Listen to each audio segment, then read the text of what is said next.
اگر کوئی آپ کو فون کرے اور آپ کو آپ کی اگلی حرکت پہلے سے بتا دے تو کیا آپ یقین کریں گے؟ یہ کہانی ہے ایک غریب آدمی کی جس کی زندگی ایک فون کال نے جہنم بنا دی۔ کراچی کی ایک تنگ گلی میں اکرام نام کا ایک غریب آدمی رہتا تھا۔ وہ دن میں مزدوری کرتا اور رات کو تھکا ہارا گھر آتا۔ اس کی زندگی میں کچھ خاص نہیں تھا سوائے ایک عجیب بات کے اسے اکثر لگتا تھا کوئی اسے دیکھ رہا ہے۔ ایک رات 12 بجے اس کا فون بجا، نمبر انجان تھا۔ اکرام نے کال اٹھائی، آواز آئی، اکرام 10 سیکنڈ میں تم پانی پیو گے۔ اکرام ہنس پڑا، لیکن چند لمحوں بعد اس نے واقعی پانی اٹھا لیا۔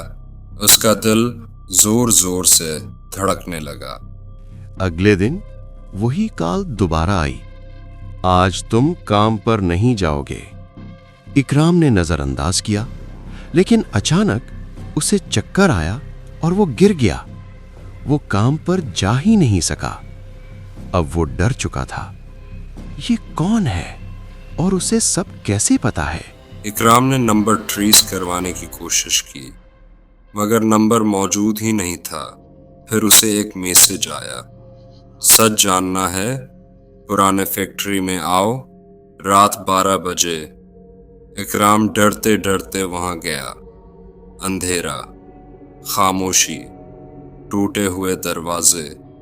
اچانک ایک پرانا ٹی وی آن ہوا۔ ٹی وی پر اکرام خود نظر آ رہا تھا، وہی کپڑے، وہی چہرہ، اور وہ بول رہا تھا، اگر تم یہ دیکھ رہے ہو تو تم پہلے ہی مر چکے ہو۔ اکرام کے ہاتھ کانپنے لگے۔ ٹی وی بند ہو گیا اور پیچھے سے وہی آواز آئی، میں تم ہوں لیکن مستقبل سے۔ اکرام بے ہوش ہو گیا۔ اگلے دن لوگوں نے خبر سنی، ایک آدمی فیکٹری میں مردہ ملا اور اس کے فون پر آخری کال اسی کے نمبر سے تھی۔ کبھی کبھی سب سے بڑا راز ہم خود ہوتے ہیں۔